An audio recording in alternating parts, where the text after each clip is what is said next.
Hey guys, so I was getting ready to turn in for the night and I realized today is day two and I had already forgotten to read a chapter to you. So I'm going to pause watching TV and I'm going to read you guys a story. So just a couple things to note though. When you're going to get ready to read a book, what I want you to do is make sure that you have a nice, cozy, comfy place that you want to read. This is one of my favorite chairs in my house that I've had forever. Um, it's had this tag probably since like 1976. Um, it's squeaky. It sags when you sit on it. It's amazing. And I love it. And so this is one of my favorite places to read. I have good lighting. I have my shawl, so I'm nice and cozy in here. I've got my glasses so I can see fine. Got water nearby so I don't have to get up and make a lot of trips. I'm kind of ready to roll right here where I am. So I have a book that's really interesting to me. The cover looked really cool. I love the author, so I already knew I was going to like what I had. And while I was reading it, because it's written in the 19 from the like as if it was the 1940s and in a southern dialect, which is like a southern accent, some of the words are hard for me. I can't read them all. So it's just challenging enough. And I have to look some stuff up. So it's a really good fit book for me right now because it makes my brain work. And I have to stop and pause every once in a while too.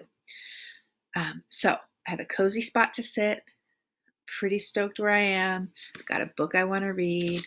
So let's do it. All right, we're going to read our second chapter. It's called Ella. Now, we've already met two characters. We've met Ella, and we also met Henry. And we know that there's another cousin that lives with them, Myrna, that's a little older, but we haven't met her yet. All right, let's race. Amy Steiny, all of 7 years old, was big on racing us older kids. Could have had something to do with the fact that we always let her win. She got to thinking she was a superhero. She'd shout out the challenge, and those little twig legs of hers would be off and running before she even got the words all the way out of her mouth. Still, we took off after her, laughing and shouting, but never going full speed. With her scraggly braids flying, she'd get so excited that she was about to win that she'd start giggling and shrieking uncontrollably. Most of us would have to stop before the finish. We'd bend over laughing so hard. "It's okay, Amy," we'd say. "We'll get you later." "Whatever you say, slowpokes." We always ran into Amy and other kids from school on the last stretch of road before the schoolhouse. Amy's older brother, George, was 14 and sweet on Myrna. I thought it was kind of funny because Myrna was taller than the other girls and George was shorter than the other boys. That didn't stop them from constantly trying to sneak glances at each other and grinning like nobody else knew. Please.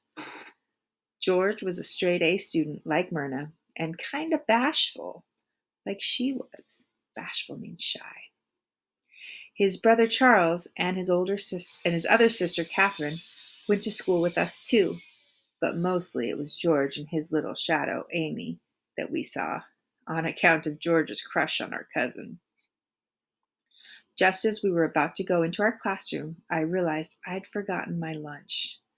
"Henry, you got your lunch?" I asked him, pulling open his book bag to check if mine was there too. I think Myrna picked them both up. He turned just as Myrna sauntered up to us with her best friends, Loretta Rollins and Peggy Woods. Sauntered is like slowly walking, but with a little bit of sass. "Here." She tossed Henry's sack lunch at his feet, then did the same with mine. "Next time, I'll leave it, and y'all just gonna starve." She linked her arms with the girls and walked on. "Myrna!" Henry sucked his teeth and gathered the orange that had rolled out of the bag. They didn't as much as turn around, noses high, hips switching. Close on the girls' heels was George Steiny and his buddies, Fred Turner and Ben Jackson. Since Myrna turned 14 over the summer, All she did was hang around with her friends, and wherever the girls went, the boys wound up there too, circling them like turkey vultures over a squashed squirrel.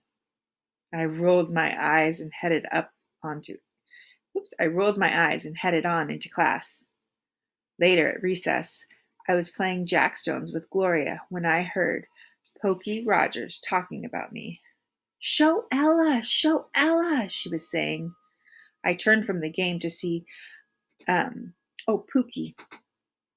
Pookie and a couple other kids huddled around Ben Jackson's new magazine. Ben's big brother worked weekends at the newsstand in Charleston and always came home with the magazines that didn't sell and had to be moved out to make way for the new ones. Show me what? I walked over to the group, and as I did, they all looked up at me, staring at me like I was a two-headed chicken. What?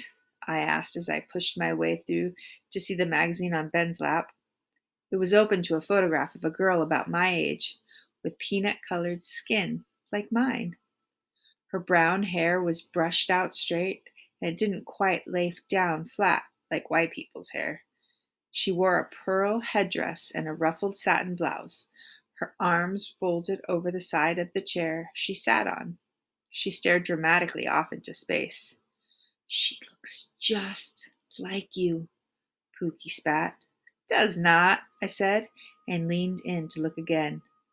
There was another picture of the girl on the opposite page, smiling this time, with Shirley Temple curls in her hair.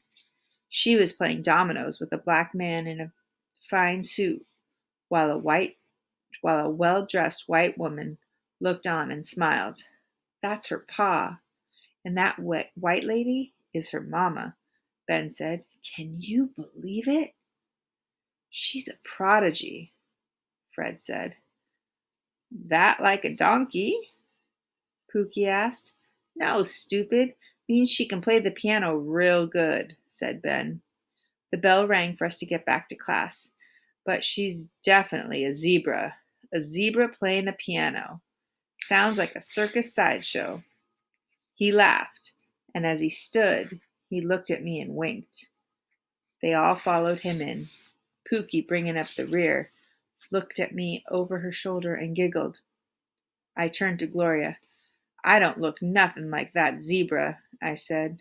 No, Ella, Gloria said, shaking her head. But she didn't look me in the eye when she said it. She quickly gathered up the jackstones and went inside. We were on our way home from school with a bunch of other kids when we spotted a stretch of wild blackberry bushes, heavy, with full black fruit. It was pretty late in the season, so we considered it a real treat. Henry, his brother Franklin, George, and some other boys all yanked off their hats and started loading them up. I pulled off my Stetson and did the same. Spiffy hat there, Ella.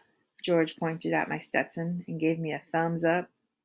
I smiled, and without meaning to, stroked the soft felt, tracing the perfect gold braid as I turned back to the berry bush. I saw something moving on the ground, something small, barely anything. I popped the 2 berries from inside my hat into my mouth and returned the hat to my head, then knelt down, trying not to make too much commotion, and gently nudged my hand under the striped black and yellow caterpillar there. I eased him up onto my hand. His tiny feet were moving steadily, long body undulating. I didn't know what undulating meant. This would have been a really good time to write that down. But it means like moving back and forth. I quickly brought my other hand around to catch him. If he should move too quickly for me. What you got there? Franklin asked. I turned slowly, trying not to startle the fragile creature. It's a monarch caterpillar, I said. Heads leaned in for a look. Ooh, you sure? It's pretty. It's fat. A swift hand appeared before I had a chance to register it and knocked the caterpillar from the back of my hand onto the ground, followed by a foot crushing it. Now it's dead, Ben laughed and walked past us to gather more berries. Aw, Ben, you so mean. Gross. Then they all went back to picking berries. I could feel my blood boiling. I hated Ben Jackson. I swear he thought the sun came up just to hear him crow. He always had to be the loudest, always had to be the funniest, couldn't let nobody else shine, not even a baby butterfly. Now I hated him even more. I walked past Ben to where Henry had been gathering berries. Dang, Henry said, mouthful of berries. They sweet. I saw his fingers reach for a lighter colored berry. Don't pick the ones with red in 'em. I slapped Henry's fingers and the underripe berry from the underripe berry. Here. I tossed a plump berry up high over his head. He caught it in his mouth and pointed at himself. You see that? He grinned. I laughed. I could do it too. I grabbed a berry and tossed it up and readied my gaping mouth under it. It bounced off my chin. Darn. I found it on the ground, dusted it off, and tried again. It bounced off my forehead. So this would be a really good time for me to stop and jot. Okay, I forgot my post-it notes, so that's not a good example. But look, I have a little book, and I have a crayon, and I could write down in here that I just made a connection because this reminded me of a time that I went berry picking, and I had to remind Amelia that she doesn't pick the ones that have any kind of red in them. You want the big, deep black berries. So right now, I could do a stop and jot about a connection that I just made.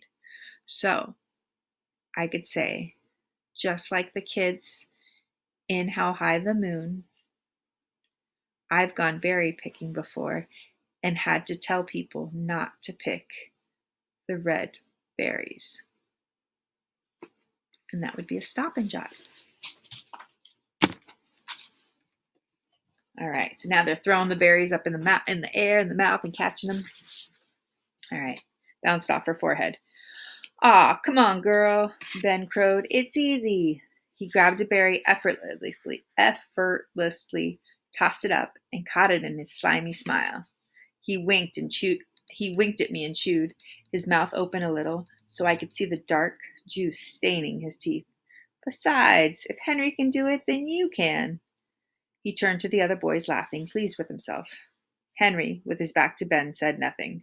The deep furrow on his brow told me that he was going to try to ignore him. So maybe you've ever been with people and you tried to throw popcorn, would be a good example, like popcorn in the air and catching it in your mouth. That would be a really good connection that you could write down in a stop and jot. I reached into Henry's hat for another berry. A few of the other kids were trying it now. I grabbed another and another until finally one landed on my tongue. Yes! Henry held the brim of his hat by his teeth so he could offer up applause. He let out a muffled woohoo! Ben shrugged and snorted. Good job there, zebra, he said under his breath. I didn't say anything, but my neck and cheeks felt like they were on fire. Shut up, Ben, Henry said. Ben quickly wheeled around and walked straight to Henry, stood over him. What you gonna do, Pipsqueak?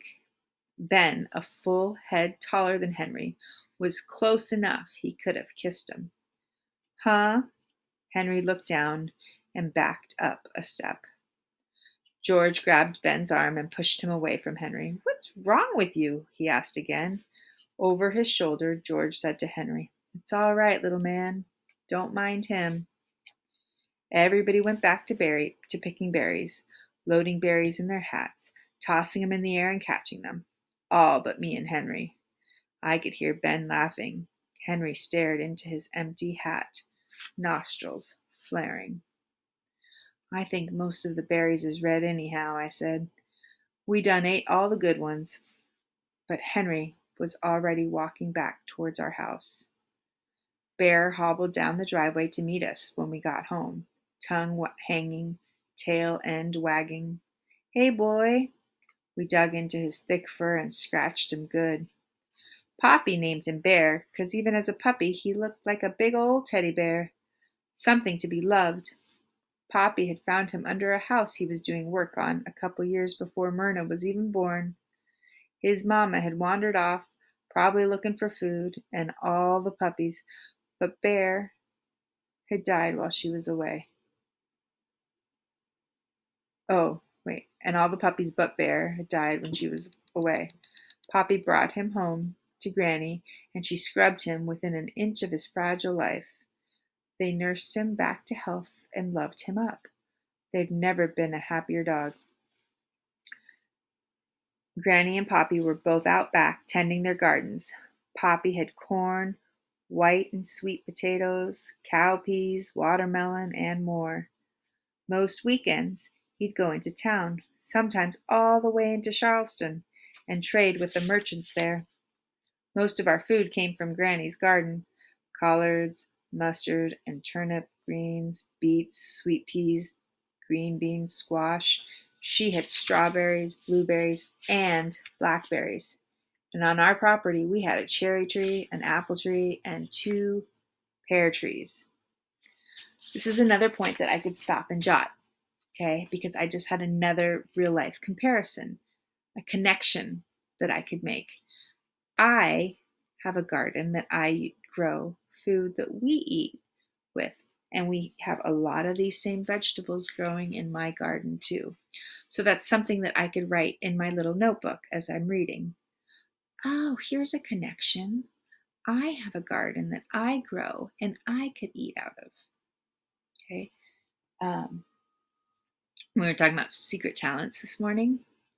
May said that one of the things that nobody would know just looking at her is that she loves to garden.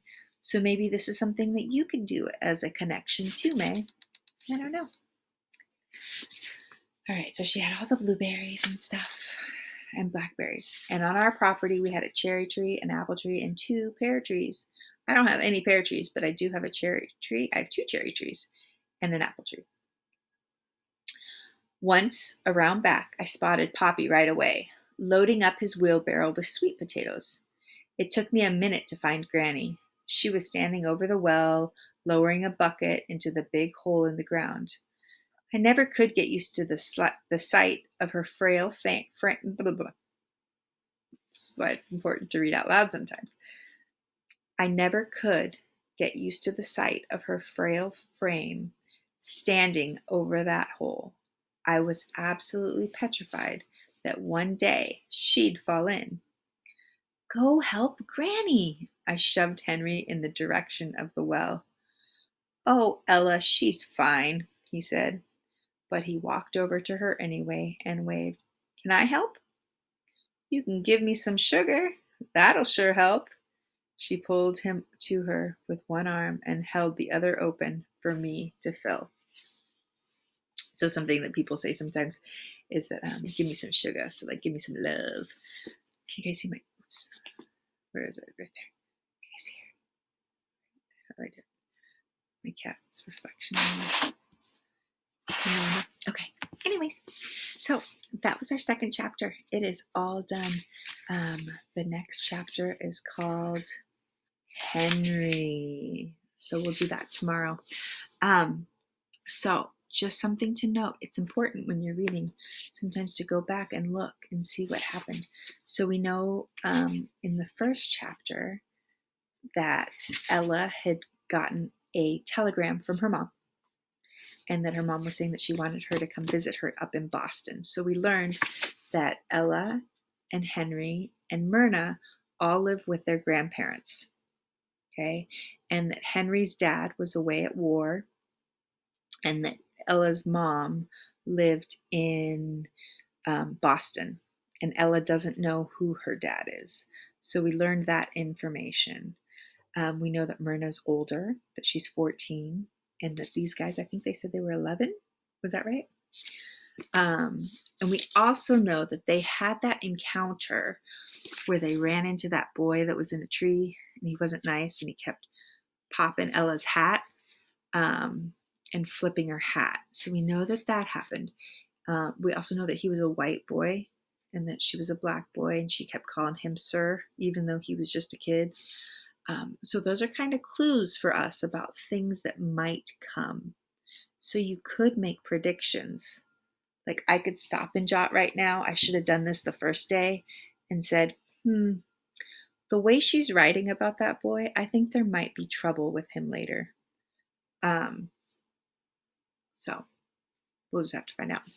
And I will be totally honest with you guys. I've read like the first 3 or 4 chapters of this book, but I have not read the whole thing yet. So there's going to be a point pretty soon where I don't even know what's going to happen. All right, guys, I hope you're enjoying it. I love this book so far. I think it's pretty cool. I'm going to try not to forget tomorrow to do this. It is going to be Friday. And then I'll pick up again on Monday. All right, guys. See you later.